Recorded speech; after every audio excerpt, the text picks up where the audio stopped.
When we're thinking about trekking up a mountain, we're often thinking about just that, the up part. But it's often the down that comes as a bit of a physical surprise to many of us. Well, stick around because today I'm going to be taking a quick look at a few different techniques you can use to try and help make the descent a little bit easier for you.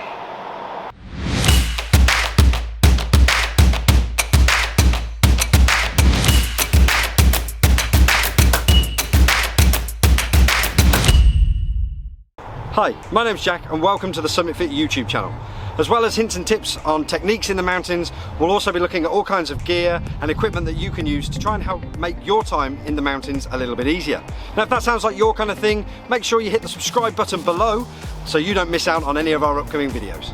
Walking downhill can have up to 4 times more impact on your knees than walking on a flat surface or uphill surface. So I'm going to run through a handful of tips and techniques now to try and help make the descent a little bit easier for you. Number 1, prepare your equipment.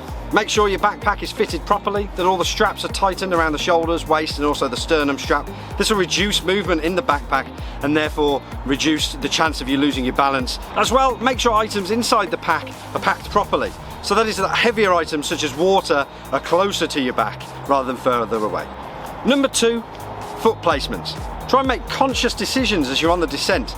Aim for more sturdy, well-established places to put your feet down as you're on the way down. So that is things like, for instance, flatter, rocky surfaces, maybe more stable, well-packed ground such as footpaths, etc., or steps on the ground, rather than loose bracken, mud, dirt, or wobbly rocks, etc. Number 3, try and keep a slight bend in your knees as you're on the way down. So that is to keep soft knees on the descent. That way you're recruiting the muscles in your legs more so than the joint in your knees to absorb that impact on the way down. Of course, this will be quite exhausting on the muscles, so it will be a little bit of a trade-off. However, it will massively reduce the impact on your knees. Number 4, if possible, if you're on more open ground, try and zigzag on the descent. So it's taking more sweeping, zigzagging movements, moving from side to side. This reduces the angle of the gradient that you're coming down and therefore reduces the impact on your knees. Of course, if you're following a trail, this may not be possible, but you'll notice a lot of paths and footpaths, etc. in the hills already do this. Number 5, reevaluate your kit. Of course, some of those cool looking jackets that you're carrying in your bag for a few extra selfies might look great on Instagram, but having the extra weight isn't going to be good for your knees.